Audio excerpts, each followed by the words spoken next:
Seja bem-vindo ao canal Informação Cristã. Antes de continuar, deixe um like e inscreva-se no canal para continuar recebendo novos vídeos. Muito obrigado e que Deus te abençoe.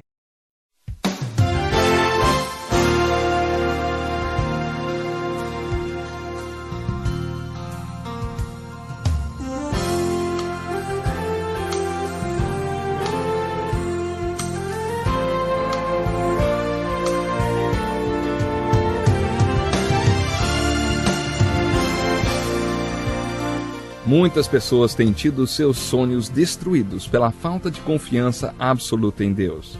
A Bíblia está repleta de exemplos de grandes sonhos cumpridos para a glória de Deus.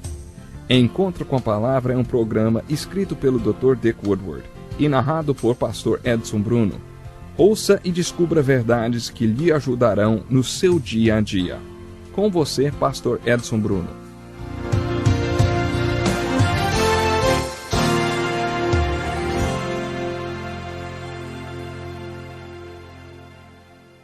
Nesta aula continuaremos a nossa pesquisa sobre o livro de Gênesis, o primeiro dos 66 livros que compõem a Bíblia.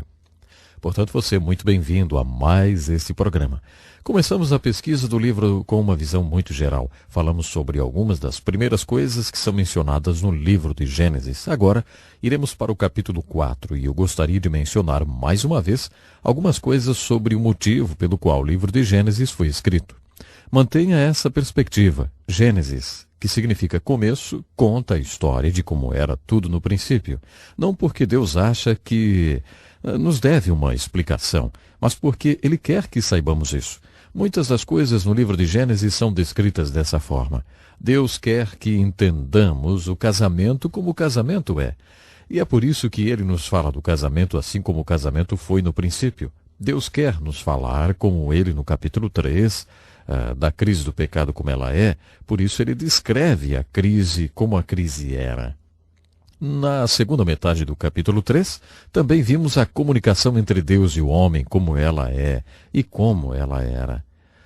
Assim que o homem caiu, vemos Deus procurando o homem e tentando se comunicar com ele, fazendo perguntas como: "Ei, onde você está? E quem te disse?"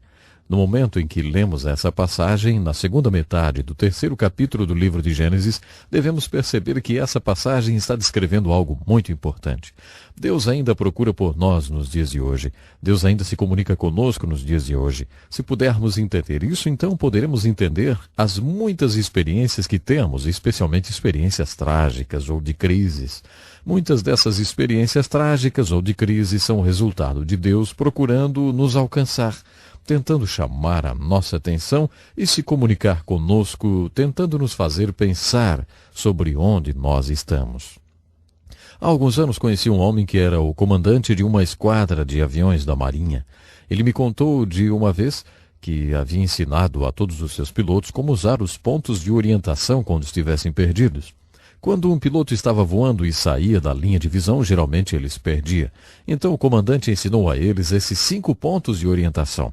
Ele disse: toda vez que vocês suspeitarem que estão perdidos, pensem nesses 5 pontos de orientação. Lembrem disso contando os dedos da mão esquerda. O primeiro, o dedão de orientação, ou o primeiro ponto de orientação, disse ele, é confessar. Confesse que você está perdido.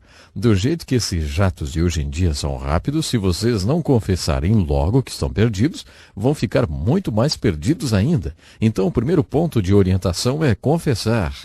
O segundo ponto é subir. Eu pensei que era porque eles deveriam estar o mais alto possível, para o caso de acabar o combustível e eles tivessem que escolher uma área não povoada para cair. O comandante disse que eles são ensinados a subir, porque assim gastam menos combustível, além de que a comunicação fica melhor quando se ganha altitude. Então o segundo ponto de orientação é subir. O terceiro ponto de orientação é conservar. Quando você está perdido, você deve economizar o máximo de combustível possível. Ele disse que certo dia ouviu a comunicação de um dos pilotos com o porta-aviões. Ele falou o seguinte: estou perdido em algum lugar a sudoeste, mas estou fazendo um excelente tempo. Essa não é a hora para se fazer um excelente tempo. Então, o terceiro ponto de orientação é, depois de ganhar altitude, controlar o sufoco e conservar combustível. Os 2 últimos pontos de orientação são os mais importantes. O 4º ponto de orientação é se comunicar. Entre em contato com o porta-aviões, comunique-se com o comandante. Finalmente, o 5º ponto de orientação é obedecer. Obedecer às ordens do comandante. Confessar, subir, conservar, comunicar e obedecer.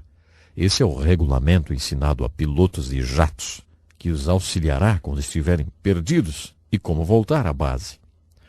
Esse é o tipo de orientação que Deus está nos ensinando na segunda metade do 3º capítulo de Gênesis. Deus quer que tenhamos uma direção espiritual quando estivermos perdidos, assim como Adão e Eva estiveram. Deus quer que confessemos que estamos perdidos. Então Ele quer que a gente suba e que se mova em sua direção. Devemos conservar ou ser conservativos quando tivermos perdido o caminho. Não tome grandes decisões quando você acreditar que perdeu o seu caminho. O ponto mais importante dessa orientação espiritual é a sua comunicação com Deus. Deus quer se comunicar com você. Essa é a mensagem da segunda metade do 3º capítulo de Gênesis. Quando Deus se comunicar com você, ouça e obedeça ao que Ele tem a dizer. A mãe de Jesus disse: seja o que for que Ele lhe disser para fazer, faça. Essa regra é eterna. Sempre obedeça quando você acreditar que Deus está se comunicando com você. Ainda no 3º capítulo de Gênesis, podemos encontrar as consequências positivas, como Deus procurando por nós e tentando nos resgatar, e também as consequências proféticas. Por exemplo, em Gênesis 13:15, temos a primeira profecia messiânica. Não temos que esperar até o capítulo 12 de Gênesis, com a história de Abraão, para ouvir falar no maior plano de Deus, a salvação ou a redenção. Em Gênesis 3:15, Deus nos fala sobre o seu grande plano, quando Ele diz à serpente: eu farei com que você e a mulher sejam inimigas uma da outra, e assim também serão inimigas a sua descendência e a descendência dela. Esta esmagará a sua cabeça e você picará a descendência dela. Sabe, essa é uma profecia messiânica. Se você entende do que esse versículo está falando, essa é a primeira dica das Escrituras que afirma que Deus trará alguém a este mundo e esse alguém irá consertar as coisas. É claro que há muitas consequências negativas para a mulher, para o homem e para o homem e a mulher. A mais séria dessas consequências negativas é encontrada no final desse capítulo. É o que chamamos de divórcio com Deus. Eles estão divorciados de Deus. Eles são banidos do jardim. A aplicação disso tudo é incrível. É possível que a aplicação disso possa ser a mensagem de Deus descrita dessa forma. Se vocês não aprenderem a colocar a minha palavra em primeiro lugar e interpretar todas as suas necessidades na luz da minha palavra, se vocês não perceberem que vocês vivem de toda a palavra que foi dada por mim a vocês, então vocês serão expulsos do planeta. Eu acho que isso é possível mesmo em nosso tempo. No fim desse capítulo nos é dito que uma espada flamejante guarda o caminho para a árvore da vida. Deus e o homem estão separados e o único caminho pelo qual o homem pode voltar é através da espada flamejante.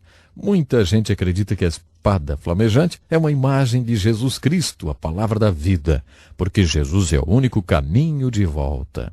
Quando ele veio, ele disse: eu sou o caminho e não há outro. Aquela espada flamejante também pode ser uma imagem da palavra de Deus, porque a fé vem através do ouvir a palavra de Deus. Portanto, de uma forma bastante real, a palavra de Deus é o único caminho de volta à árvore da vida. No capítulo 4, vemos outra consequência da queda do homem. No capítulo 4, temos a descrição de conflito na visão de Deus, porque Deus quer que entendamos o conflito como ele é. Estamos em conflito com nós mesmos. Estamos em conflito sempre com nossos colegas, maridos e esposas. Estamos em conflito com nossos filhos, nossos pais. Temos conflitos entre patrão e empregados. As greves são constantes e, é claro, temos os conflitos entre nações. O conflito é um de nossos maiores problemas. Em Gênesis capítulo 4, Deus nos mostra alguns fatores chaves que causam conflitos e algumas soluções que podem ajudar a resolver esses conflitos. Ele nos mostra essa verdade através da história de 2 irmãos. Esses 2 irmãos se parecem muito com a gente. Seus nomes são Caim e Abel. Está escrito que foi ideia de Caim fazer uma oferenda a Deus. Já que Caim era um lavrador, um fazendeiro, ele ofereceu esse tipo de oferenda a Deus.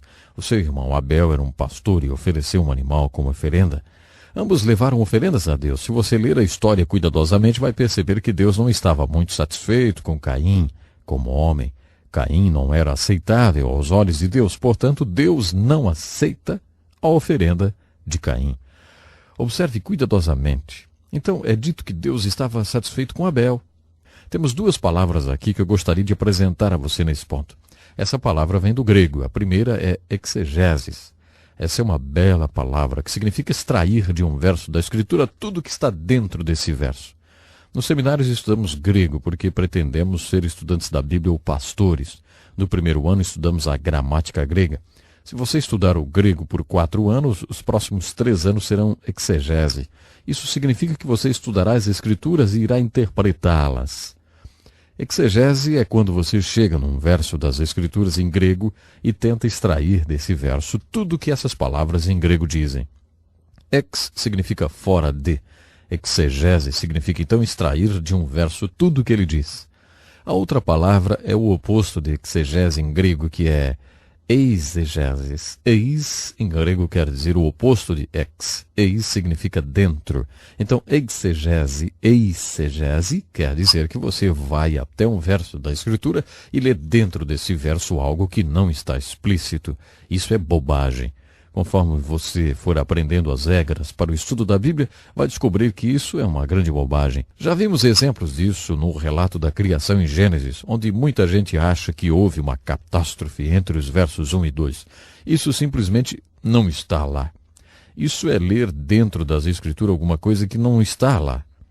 Quando lemos a história de Caim e Abel, é fácil ler algo que não esteja lá. Caim não foi instruído a trazer um sacrifício animal. No livro de Levítico, as pessoas eram instruídas a trazer oferendas de grãos, se era com grãos que eles trabalhavam. Portanto, a oferenda não era a questão mais importante nessa história.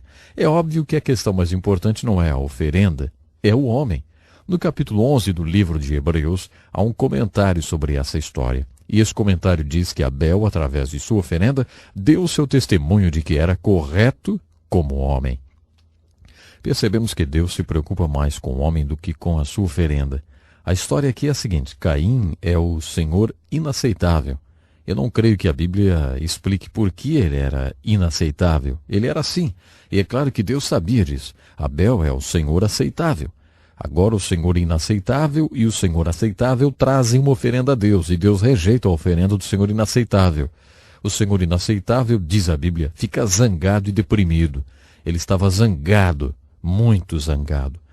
Mais uma vez estamos ficando sem tempo aqui e eu gostaria de me despedir de você deixando um dever de casa hoje.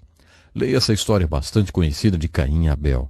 Veja se você pode encontrar alguma aplicação dessa história que possa ajudar as pessoas que vivem sempre zangadas ou deprimidas. Conforme você estiver lendo a história, faça essas perguntas. O que a história diz? O que significa? E o que significa para mim? Se você estiver zangado ou deprimido, veja se consegue encontrar alguma ajuda nessa história tão conhecida. Bom, como disse, o nosso tempo já acabou e eu gostaria de encontrar você no nosso próximo programa. Até lá então. Que lição importantíssima. Obrigado, Pastor Edson Bruno. Prezado ouvinte, coloque em prática o que você ouviu aqui. Sem dúvida, sua vida será grandemente abençoada. Este é um estudo escrito pelo Dr. Dick Woodward, na voz do Pastor Edson Bruno. Escreva-nos e solicite o material. Nosso endereço é Encontro com a Palavra, Caixa Postal 2011, CEP 89201-970, Joinville, Santa Catarina. Até o nosso próximo Encontro com a Palavra.